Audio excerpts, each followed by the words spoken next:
Hello and welcome to this presentation on Snort 3 and me, a Snort 3 introduction and overview. My name is Alex Tadashev. I'm a Cisco technical marketing engineer. I came from SourceFire, where I used to teach the classes on Snort 3 and on the 3D system. So I've worked with Snort quite a bit, and I'm going to help you understand some of the ins and outs and the main features of Snort 3, which is just released this year. So the agenda today, we're going to look at some overview and goals of Snort 3 development. When Snort 3 was written, what goals were they trying to get to and what were they trying to accomplish? Then we'll look at Snort 2. So Snort 2 is a good place to start because it's a product or an application that a lot of us are familiar with already. I know I'm pretty familiar with how Snort 2 works. So I think we start there. We can see what Snort 2 is like, some of the challenges maybe, and then move into Snort 3. To look at architecture then of Snort 3, how it's created under the hood, kind of some of the underlying pieces there. And then I'm going to take that and just look at some selected highlights. So highlights of Snort 3, how you might use it, some of the benefits of moving to it, and kind of why you should. All right, so let's start off. What is an IPS in Snort 3? Well, IPS is an intrusion prevention system. Basically, it's a network security prevention technology that sits on your network and looks for stuff inside packets. It's there to detect and prevent exploits. Now, Snort 3 is just an updated version of Snort 2, which is kind of the probably the most famous IPS historically in the last couple of decades. So it's Snort 2 with a new architecture. It improves the performance, detection, scalability, usability, much more modular. This also provides the foundation for the Cisco Secure Firewall, which is formerly called Firepower. So that's kind of the core threat detection technology within that secure firewall. Goals and features. Okay, so when we decided to, Snort 2 needed an upgrade, which we had decided a few years ago, what we were looking for? Well, first looking for efficacy. So we want a modern architecture for viably handling Snort 2 evasion. So there are a number of evasions that attackers are always trying to use to get by the IPS, right? So the idea is to get your attack through the IPS, kind of disguising it so the IPS misses that. That's called an evasion. And there have been plenty of those over the years. We've dealt with most of those quite well with Snort 2, but we want to be able to have a better way to do that, to handle those evasions, much of which are packet-based. Also, HTTP2 is important. HTTP2 is a new protocol that is not supported by Snort 2, so we want to make sure that's in this Snort 3 version. More capabilities for the Internet of Things, or IoT. Multi-session signatures, right? So instead of being packet-based, be session-based and be able to look for something within a session, not just within a couple packets. Intelligent traffic normalization. Okay, so normalization is one of the real key features of Snort 2, and that is taking traffic and turning it into something that's understandable and standardized for the rules engine. And so we want to be able to do that in a better way and to identify those obfuscated threats. And we also wanted to improve the rules language. So the Snort rules language is really the default or de facto standard for lots of in the security, network inspection arena, but we wanted to improve that. There's some inconsistencies there, some inconsistencies in the way the rules options are laid out. No comments, for instance, so need some improvements there. So that's another goal. Performance, we wanted a significant performance improvement over Snort 2. Right? So we know that there's some things Snort 2 is not doing as efficiently as it could, so let's try to improve on that. One of those is acceleration. So we want to be able to accelerate things like the searches. So regex, or regular expression searches, have historically been one of the worst performing keywords really you can have in Snort is the PCRE keyword. So we've been able to write around that pretty well. We can architect rules to make up for that deficiency or that slowness in that particular keyword, but we want to make sure we want to accelerate that. So that's where we're going to have some acceleration technologies in Snort 3 and a more efficient memory utilization. As far as modularity, we want a faster time to market to be able to support new use cases. So to do that, we've made it very modular. So there's something like 200 plugins in Snort 3 right now, and pretty much everything is implemented in Snort 3 as a plugin. So that's part of that modular design. So it also helps Talos, the Cisco security group, address those zero-day issues with new rule options or inspectors quickly and efficiently. We also want it makes it more deployable as a cloud service again, because it's probably going to be it's a lower memory footprint, which helps in those cloud and IoT cases. And improved maintainability and telemetry is important too. So more telemetry, more monitoring has been built into Snort 3 than was already present in Snort 2. Okay, so let's start with Snort 2. We'll take a look, and so again, we'll make sure we're all on the same page and move on to Snort 3. Okay, Snort 2, developed by Marty Resch, who was the founder of SourceFire, primarily used as an IDS, IPS, so intrusion detection or intrusion prevention system. And that really depends on how it's deployed, whether it's passive or inline, really. Snort began its life as a packet sniffer. So that's really its history, its lineage is to sniff packets off the wire. It is packet-based, but we have built in over the years what we call provisional statefulness. So it does understand some aspects of statefulness, although it is still a packet-based detector. There are 4 primary components in Snort 2. So this is this diagram is pretty much straight out of the user manual. So the sniffer is what pulls the packets off the wire, and we call that the decoder as well. So that pulls the packets off the wire. It decodes those, and we'd say decode something similar you'd see in TCP dump, right? So it breaks out the fields in the IP and the TCP headers into buffers, and then passes that on to the preprocessor. So preprocessors are kind of the magical part of Snort, at least the first one, and these are very important. They normalize that traffic. They split out the buffers so that and make it available for the rules. So next part is the detection engine, which is where the Snort rules live. So this is where the rules that are written by Talos, or that you write, or that anyone writes, process that traffic and look for those threats, look for those exploits within the packet data. Once a packet matches a rule, then we need to do something about that. So there's an output alerting module from there, and that generates the alert based on the rule that triggered. Okay, a little bit deeper look at those. The packet sniffer, again, back to the sniffer, it uses what's called a data acquisition module, or DAC. I mentioned that because we're going to talk about that a little more in Snort 3. There are several different DACs available for Snort 2, depending on where you're getting a traffic from, whether that's PCAP or different packet architectures. So you can pull packets off the wire in different types of CPUs or different, processor architectures. Then the decoder is part of that as well. And again, that's similar to TCP dump. Those parses those packet fields so they can be passed on to the other elements. The next step would be the preprocessors. Again, their job is really to present packet data to the detection engine. They can do some alerting, but their alerting is really on anomalous behavior, and it's not really part of that kind of threat detection, deep packet inspection. Normalization is their biggest deal. So when we say normalize, a good example of that is what the HTTP inspect preprocessor does. And that is, most of us are familiar with URIs and HTTP URIs and how they can be encoded, right? So instead of just looking at ASCII, the percent characters and all these kind of special characters in a URI, so that's encoding. So one of the things that the HTTP inspect preprocessor does is it takes all those encodings, and there's probably 12 or 14 different types of encoding that you can do in an HTTP URI, and it reverts that back to the ASCII equivalent. So the rule writer doesn't have to anticipate all the different ways a particular URI that he's looking for could be encoded. He just has to use the ASCII URI, and the HTTP preprocessor will revert whatever encoding is present back to that. So again, helps prevent those evasions. Other examples, fragment reassembly. So that's really the IP layer, fragmentation reassembly, reassembling packets into datagrams. TCP state. Again, TCP stream reassembly. Again, we're moving into the packet down the layers.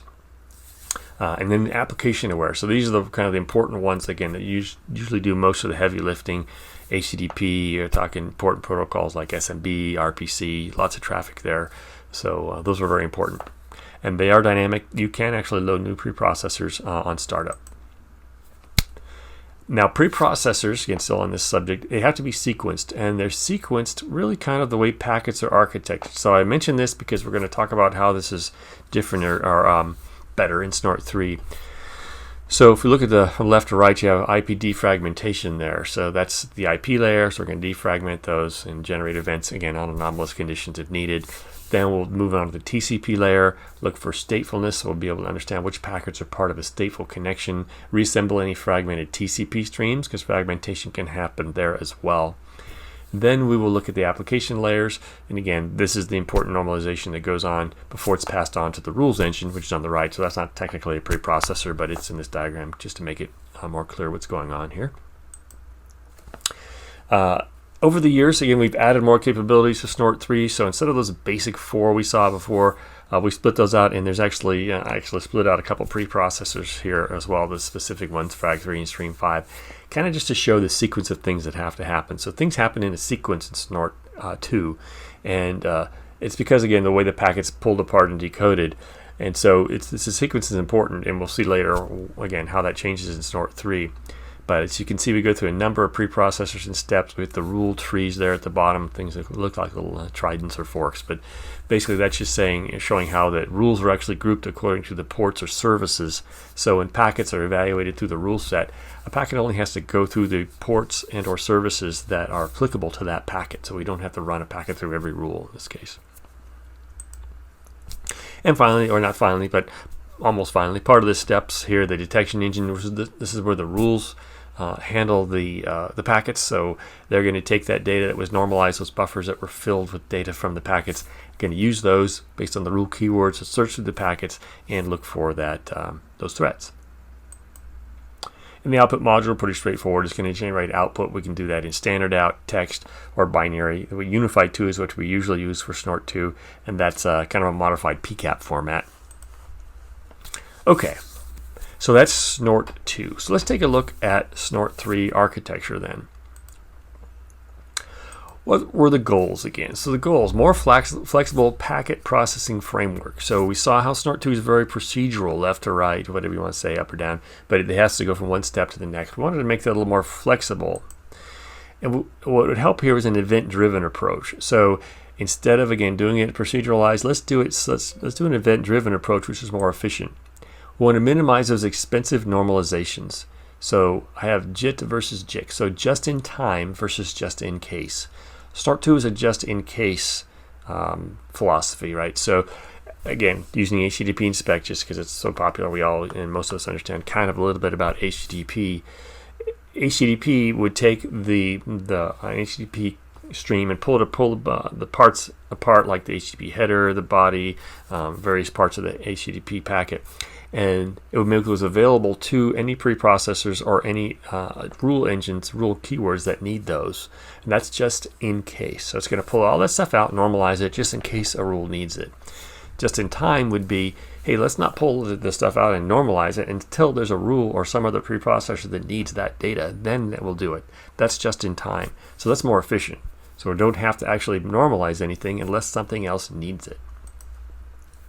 We still wanted to retain a similar packet processing functionality from Snort 2 because there's nothing wrong with that. It works. So, and it's understandable, and people understand how that works. So we still want to process packets in a similar manner, just better.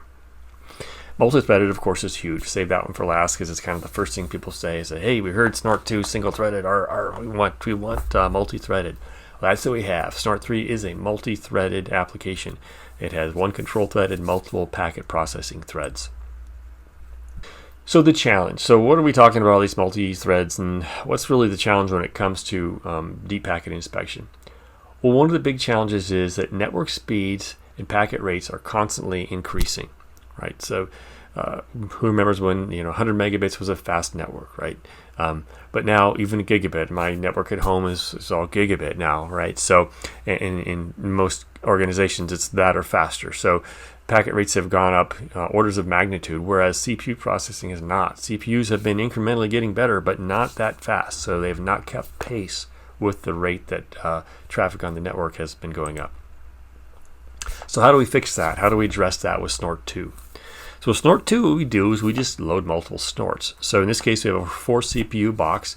So what we've done is we loaded Snort 4 times. There's 4 instances of Snort running, 4 single-threaded Snort instances. And so those are in the red boxes.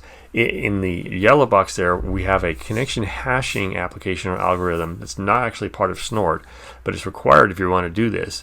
And what it'll do is it'll take connections, and this is where the connection comes in, and it will hash those in the case of the firepower system, now called the Secure Firewall from Cisco, it does a 6-tuple hash based on source and destination IP, source destination port, protocol, and VLAN.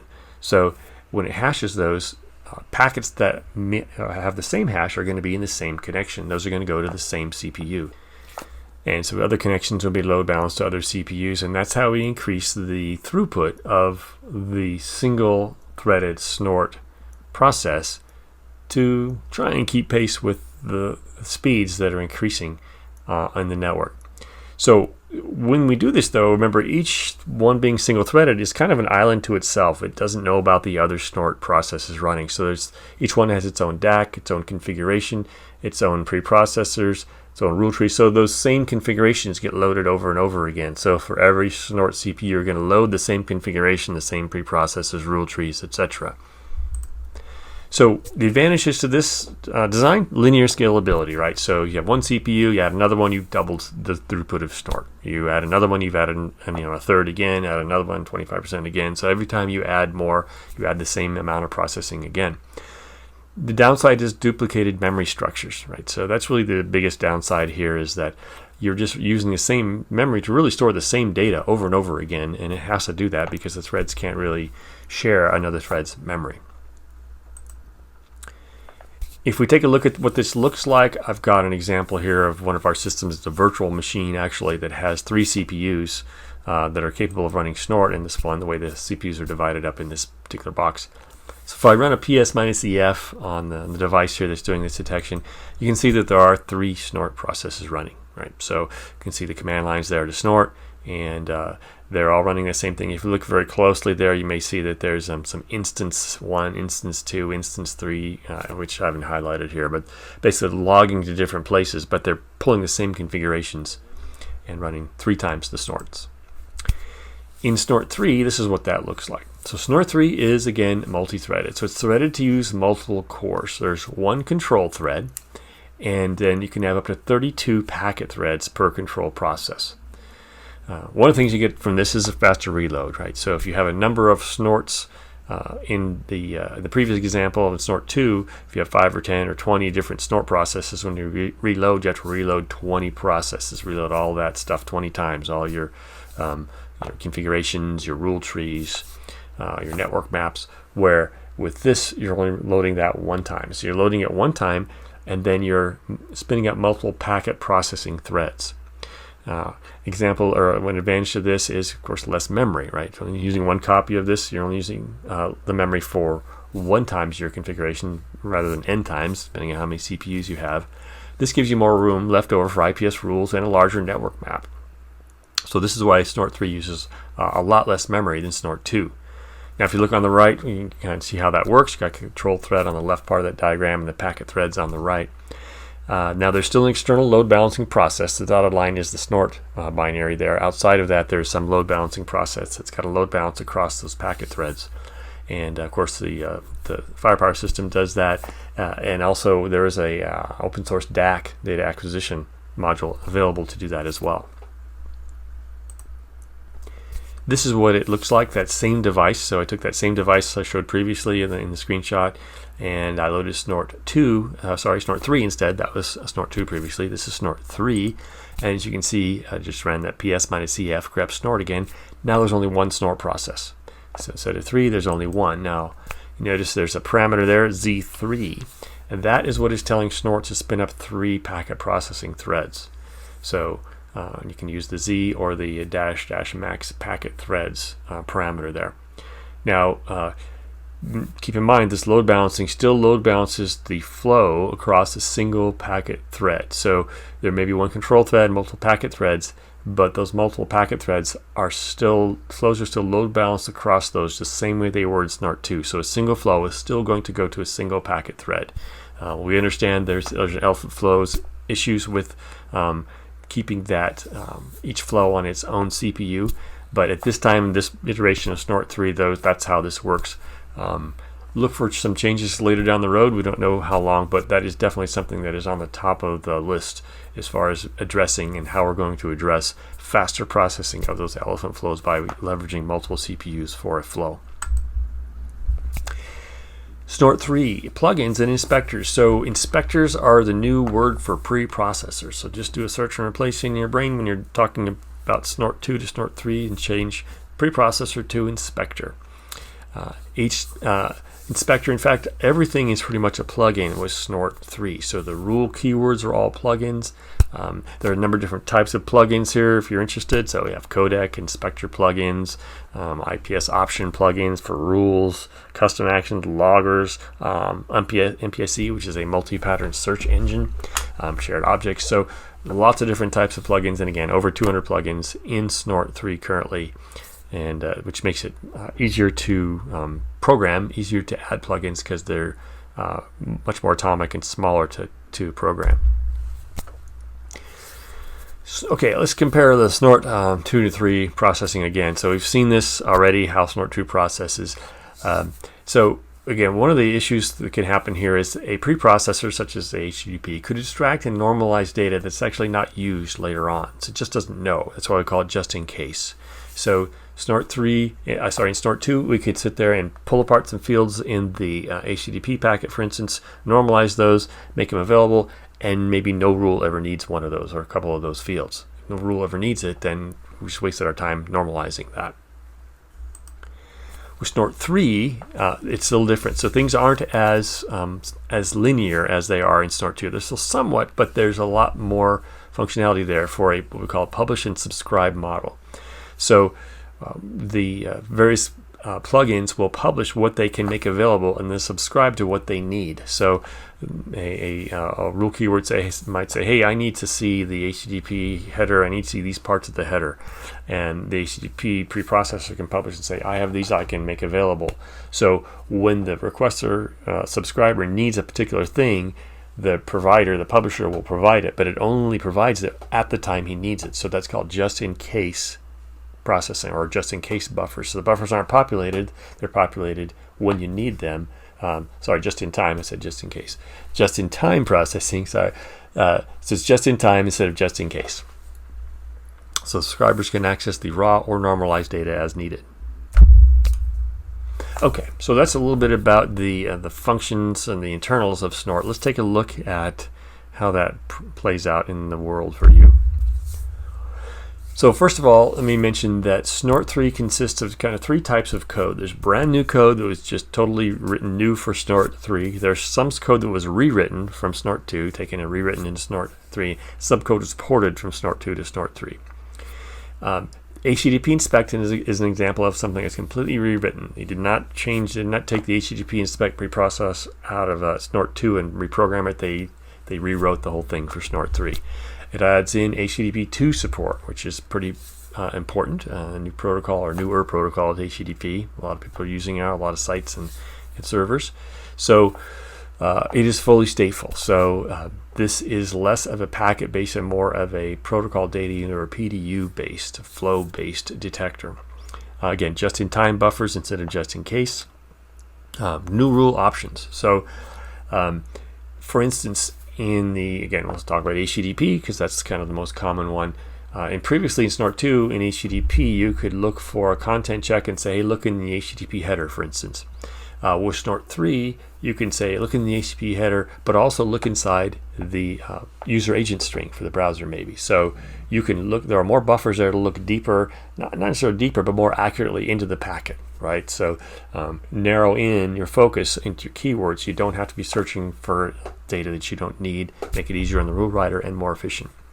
Again, flow-based for better evasion resistance. We're talking more about flows here, not about packets. Just some anecdotal information here about HTTP Evader, which is a tool that can be used to try to evade detection. We use it to test Snort to see how well it does that. But the important thing here is Snort 3.0 out of the box, without any changes, was 99% effective against that HTTP Evader, the obfuscations that it throws out. In fact, that 1%, which is only a handful of around 10 or so evasions, we're already addressing those, probably addressed a number of those already, and those, most if not all of those, will be addressed in short order. So much better at finding those evasions, again, based on the fact that it's flow-based rather than packet-based. little more in HTTP 2. So previously in Snort 2, HTTP 2 sessions were downgraded to HTTP 1 to inspect them. And now keep in mind that if you do use HTTP 2 or want to inspect it, that's important to you. You probably have to decrypt that. You can't.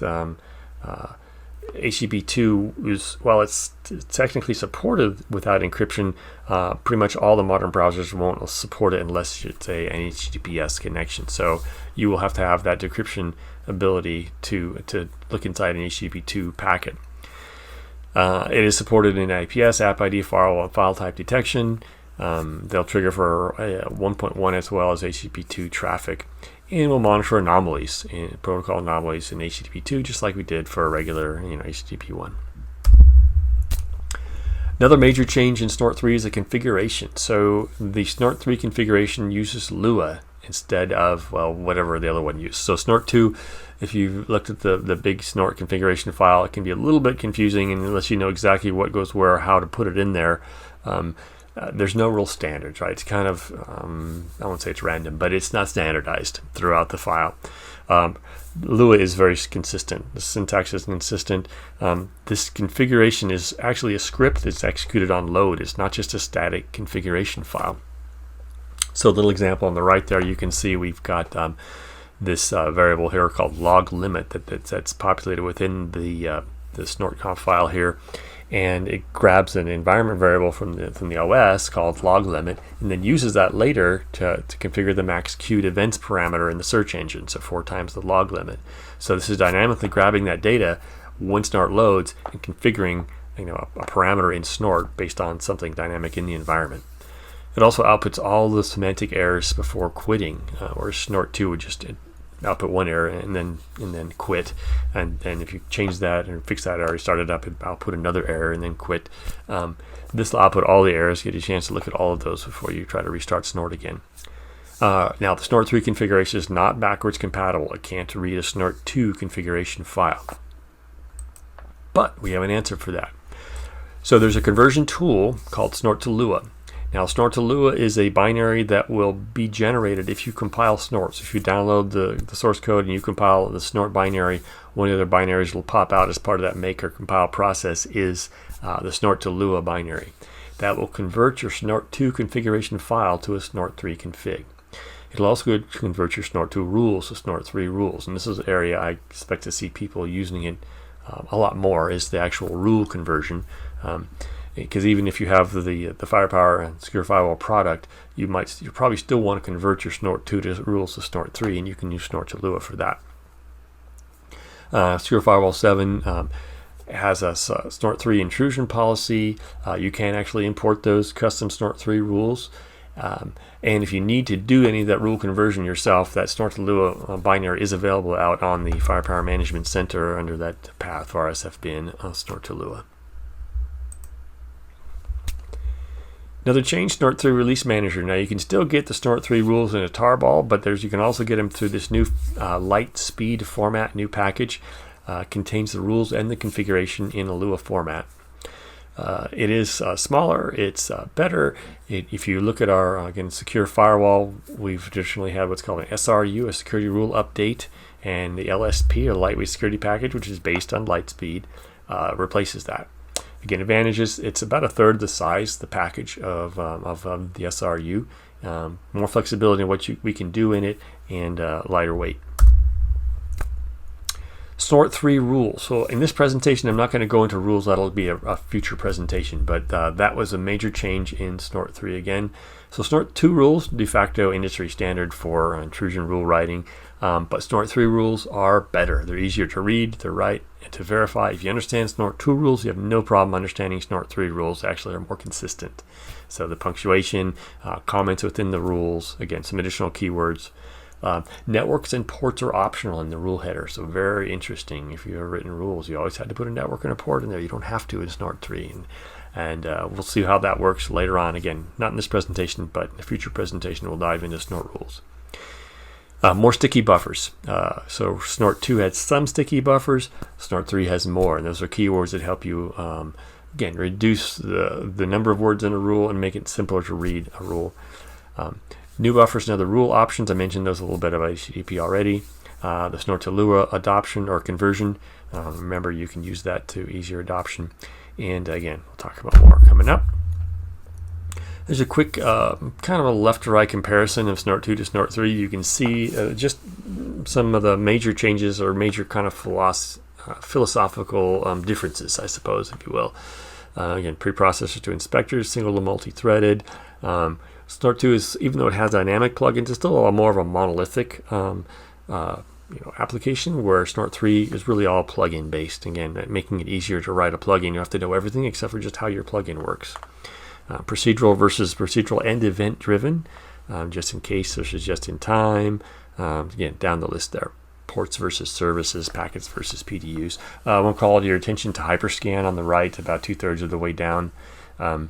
This is a new technology, a new library that's in use in Snort 3. Again, on Intel processor.